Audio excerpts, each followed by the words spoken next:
Salut à tous et soyez les bienvenus sur la chaîne qui déboîte. Aujourd'hui les enfants, nous allons tester une caméra d'action. Non, pas une caméra de chez Action, une caméra d'action. Une GoPro chinoise, si vous préférez. Comment je sais que c'est une caméra d'action ? Bah, c'est marqué sur la boîte, hein, Action Caméra. Tu peux difficilement faire plus clair. La marque, c'est Surfola et la référence, c'est SF630. Sur le papier, elle a l'air énorme. Elle est capable de filmer de la 4K à 60 FPS et tout. Je crois même qu'elle peut aller jusqu'à 120 FPS, enfin, je sais pas, mais un truc de malade avec un petit écran secondaire et tout. Ils avaient l'air très fiers de ce produit. Bon, des GoPro chinoises, on en a testé plein, elles sont beaucoup moins chères que les vraies, mais elles sont aussi quand même un bon cran en dessous. Malheureusement, j'ai pas de vraie GoPro pour faire un comparatif, j'ai jamais vraiment éprouvé le besoin d'en avoir, j'ai toujours trouvé que ces caméras là, moi, étaient d'une qualité suffisante. D'ailleurs, ça tombe bien, il faut que je teste un vélo prochainement, un mini vélo pliant, donc ça va être l'occasion de faire les deux tests en même temps, puisque je vais clairement me servir du vélo pour voir comment, notamment, cette caméra est stabilisée. C'est parti pour le test de la Surfola SF630. On y va. Et c'est parti pour les déboîtages dans les règles de cette Action Camera SF630 de chez Surfola. En général, ces produits-là, c'est toujours on a la caméra dans un coin et puis plein d'accessoires un peu balancés en vrac dans un carton à côté. On va voir si c'est pareil pour celle-là. On a une petite mise en situation sur un vélo, ça tombe bien, c'est ce que j'ai l'intention de faire aussi, fixer cette caméra à un vélo que je dois tester prochainement. Comme ça, bah, les images que j'aurai prises pour le test de la caméra me serviront aussi pour le test du vélo. Malin le Spirou. Donc ici, on a le carton d'accessoires, voilà, je m'en doutais. Par contre, il est bien fait, on peut l'extraire facilement. On va le regarder dans un instant. Le manuel d'utilisation, qui est en plein de langues, y compris le français. Voilà, faites pause si vous avez envie de lire le texte. Vous verrez si c'est bien traduit comme ça. Bon, c'est une caméra d'action, vous ne devriez pas trop avoir besoin de la notice pour comprendre comment ça marche. La caméra, elle est directement dans son petit caisson étanche pour la plongée. C'est cool.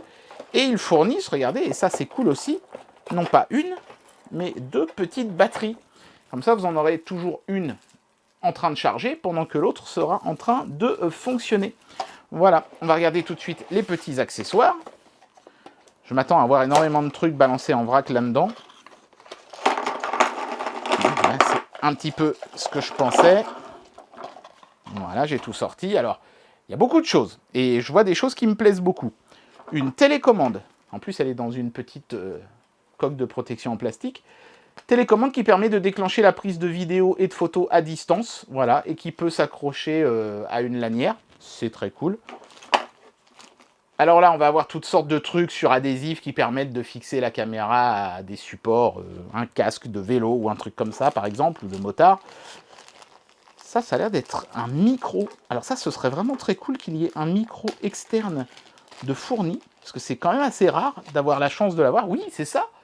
Non mais c'est génial ça. Le micro Craftouz, hein, le micro cravate, il est fourni. Il se branche en USB-C, donc c'est pas un truc standard. C'est donc d'autant plus sympa de le fournir, parce que ça évitera d'avoir à l'acheter séparément. On a la fixation pour les vélos. Ça aussi, c'est pas souvent qu'elle est fournie. J'en ai déjà une, mais pourquoi pas utiliser celle-là. Après tout, hein, si elle est fournie, elle doit être mieux adaptée. J'ai quand même l'impression que la mienne s'ouvrait plus grand que celle-ci, mais c'est un peu dans le même style. Hein. Donc on va avoir des, comme ça, hein, des pas de vis fournis avec l'embout pour le tourner à la main. Ça, j'imagine que c'est un capuchon pour l'objectif. Il y a vraiment énormément de choses. Hein. Bon, toutes sortes de boucles. Hein. Donc ça, c'est ce qui vient se clipser dans le truc adhésif qu'on avait vu tout à l'heure. Bah tiens, il y en a un deuxième, ça tombe bien. Vous voyez, on vient le mettre comme ça. Et ça se clipse. Tac. Voilà. Des articulations, si vous avez besoin de faire un angle à 90 degrés ou des choses comme ça. Encore un clips, légèrement différent, celui-ci est coudé. Le chargeur, évidemment, pour les batteries. Les différentes lanières, deux qui sont classiques et deux qui sont à velcro. Des petits câbles d'amarrage, enfin un câble d'amarrage et des petits Serflex, Colson, vous appelez ça comme vous voulez. Et aussi de l'adhésif double face. Le câble de recharge en USB type C. Encore des articulations. Il y en a une ici qui est à vis. Donc ça vous permettra de fixer le truc sur des trépieds d'appareil photo. Donc ça, c'est bien vu. En plus, il y a la portion mâle et la portion femelle. Et encore une petite lanière. Bon, bah écoutez, hein, on va mettre une batterie dans la caméra. On va la mettre en marche et on va voir comment elle fonctionne. Bah tiens, vous savez quoi? On va le faire ensemble. On va mettre la batterie ensemble et puis on va regarder un petit peu tout ce qu'il faut retirer de la caméra pour qu'elle puisse fonctionner dans les meilleures conditions. Donc en général, on lève le clapet ici, hein, hop, qui est un peu dur mais qui sert à maintenir, vous voyez, on l'accroche comme ça, tac, qui sert à maintenir l'étanchéité. Mais c'est bien qu'il ne soit pas super dur à enlever parce que parfois, je sais que sur les Akazo, c'était vraiment tendu. Hein. Donc là, on a un joint, toc, silicone, on voit bien. La caméra, qu'on va sortir du caisson. Hop, je la remettrai peut-être dans le caisson après pour voir notamment comment s'en sort la prise de son sur le caisson. Alors le caisson lui-même, il a une protection sur son objectif. Bah oui, parce que si vous rayez l'objectif du caisson, forcément que ça se verra sur vos prises de vue derrière. Donc ça, c'est cool d'avoir prévu ça. Voilà, donc là, il est prêt à fonctionner, lui. La caméra aussi, elle a un protège-écran. Donc là, on voit que c'est anti-reflet. Est-ce que ça le sera toujours quand j'aurai enlevé ça? Ah non, ça c'est un petit peu couillon. Donc, ça aurait été pas mal. Voilà. Vous allez me dire, vous pouvez le remettre et avoir l'anti-reflet, mais ça aurait été pas mal que ce soit anti-reflet tout le temps. Après, je sais que ça c'est clivant. Hein. Il y a des gens qui préfèrent le truc lisse. Il y a un protège objectif et un protège écran de devant, car c'est une des particularités de cette caméra. Elle a un deuxième écran sur le devant, pratique notamment pour faire des selfies. Mais déjà, la première chose que je peux vous dire, c'est que la caméra, elle pèse. C'est impressionnant. La plupart des caméras Akazo et tout ça, elles étaient un peu light, un peu légères, ce qui est pas forcément une mauvaise chose d'ailleurs hein, pour ce genre de produit. Mais là, le poids, là, ça me donne une impression de qualité. J'ai envie de croire que ce produit va être quali parce qu'il est lourd. Après, ils ont peut-être simplement mis de la ferraille dedans pour que ce soit lourd. Hein. Je me méfie quand même toujours un petit peu. Ici, on voit un autre joint. On glisse la batterie dans ce sens-là. Hop. Alors, j'ai déjà mis la carte micro SD. Hein. J'ai un petit peu triché. Mais sinon, on l'insère ici, il y aura de la batterie. On referme la trappe. Et voilà. Là, normalement, la caméra est déjà étanche en soi. Mais si vous voulez une étanchéité supplémentaire, ou tout simplement éviter qu'elle s'esquinte si elle se détache de votre vélo et qu'elle se casse la gueule, la caméra, eh ben vous la mettez dans son caisson, hop, vous refermez, et là, vous êtes blindé. Par contre, évidemment, quand la caméra est dans le caisson, vous ne pouvez plus, par exemple, utiliser le micro externe, hein, puisqu'il viendrait se brancher à l'USB-C de la caméra, donc là, vous n'y avez évidemment plus accès. Donc, c'est bien qu'elle soit résistante à l'eau sans être dans le caisson. Ici, on a le bouton Power pour la démarrer. Je suis désolé, c'est très compliqué de filmer des produits noirs. C'est là que c'est bien d'avoir un éclairage d'appoint. Hop, voilà, ça permet d'y voir un peu plus clair. Hop là, voilà, donc là on voit le bouton Power. Un bouton menu et un bouton déclencheur sur le dessus. Voilà, tac, tac. Ici sur le côté, on a, je pense, le micro pour le son, ou c'est peut-être le petit haut-parleur quand vous écoutez la musique. Et ici, on va avoir les prises. Donc on voit bien l'USB-C. Et en dessous, on a un micro HDMI. Donc si vous avez un câble micro HDMI chez vous, vous pouvez directement diffuser ce que la caméra a filmé sur le téléviseur de chez vous. Voilà, bon bah écoutez, on va essayer de filmer des choses avec cette caméra et voir comment elle s'en sort. Donc du coup, hein, ça veut dire que si vous voulez utiliser le micro externe, vous êtes obligé de maintenir cette petite trappe ouverte tout le temps. C'est pas super pratique ça. Je pense que je vais tester la caméra avec son micro intégré. Hein. Et peut-être même carrément dans le caisson pour voir si ce caisson est capable de faire passer du son ou pas. Voilà, donc avant d'aller faire le foufou avec cette caméra et de filmer tout un tas de choses géniales avec, nous allons regarder rapidement son interface. Ça va aller vite parce qu'en fait, il n'y a que 3 endroits où on peut appuyer.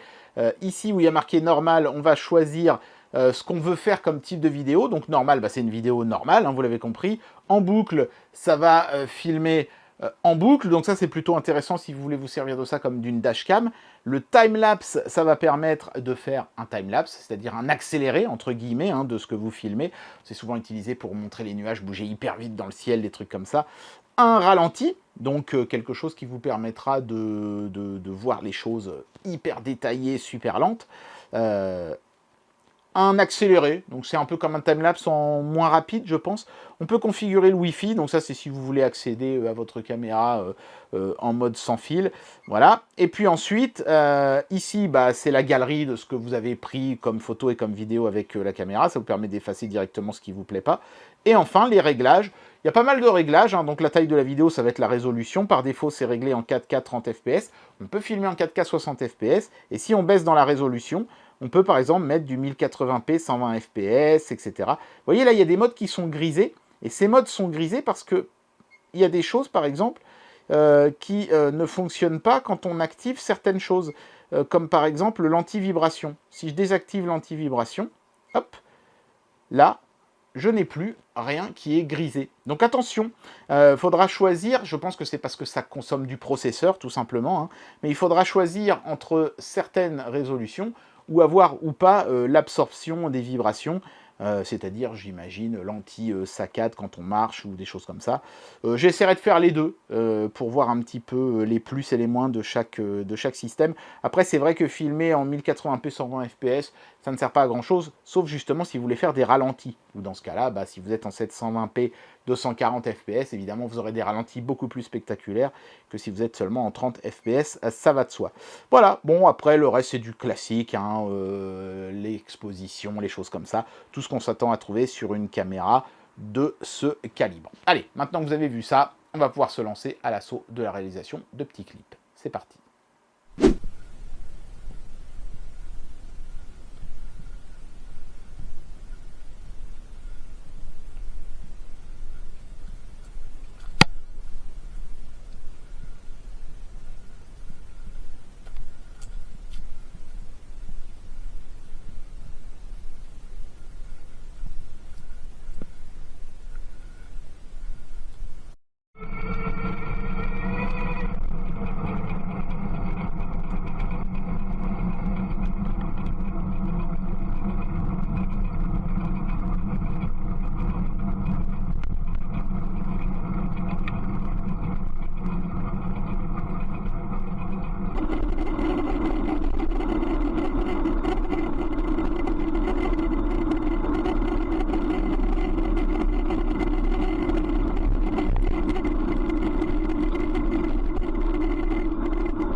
Voici ce qu'entend le micro à peu près à 30 cm d'une source quand la caméra est dans son caisson étanche.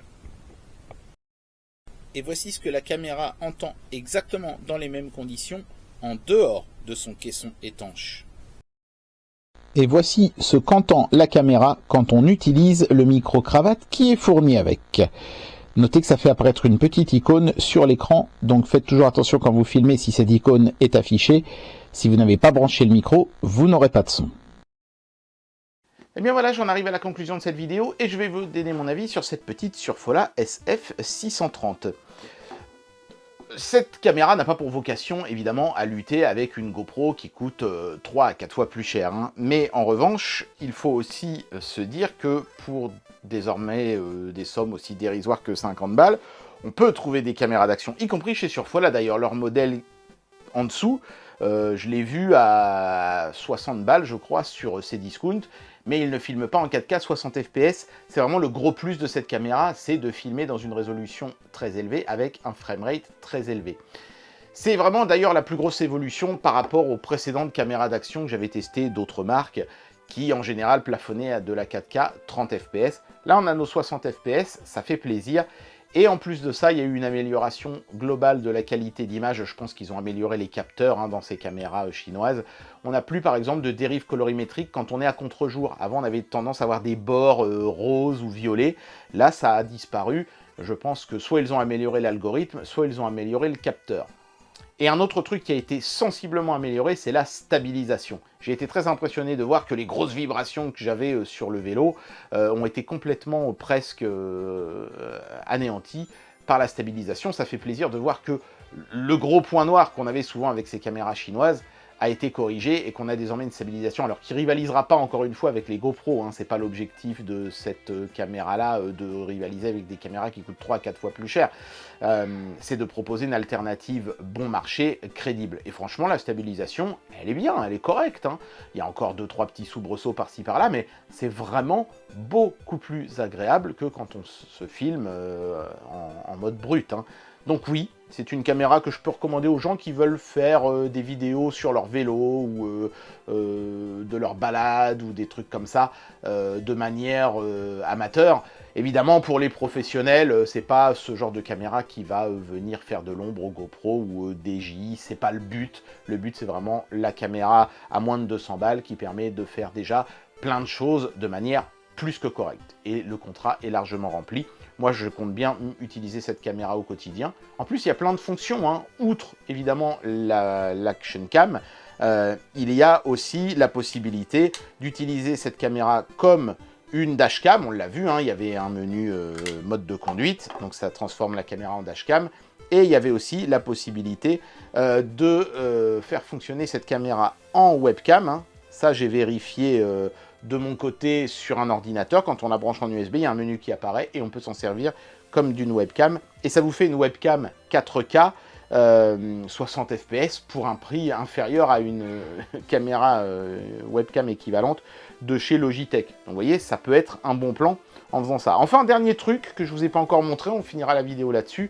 L'écran de devant, il faut appuyer sur le bouton M pendant quelques secondes et hop, on passe à l'écran de devant. Bon c'est un petit écran qui permettra de faire des selfies, donc pour les vlogueurs ça peut être sympathique, mais attention, il n'est pas tactile l'écran de devant. Mais ça vous permettra avec les boutons sur le dessus de naviguer et de faire des séquences en mode selfie tout à fait convaincantes. C'est un petit écran couleur qui est petit mais qui fait néanmoins le taf.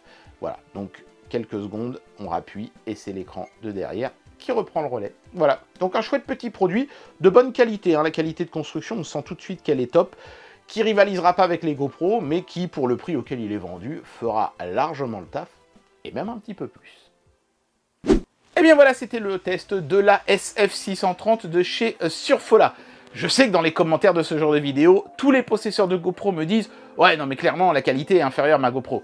Ouais, mais cette caméra coûte 3 à 4 fois moins cher aussi, donc évidemment qu'elle ne peut pas rivaliser, le but étant d'avoir le meilleur compromis possible, rapport perf-prix. Et je trouve que cette caméra s'en est bien sortie. J'espère que cette vidéo vous aura plu, et moi je vous dis à très bientôt pour un prochain test. Allez, tchuss!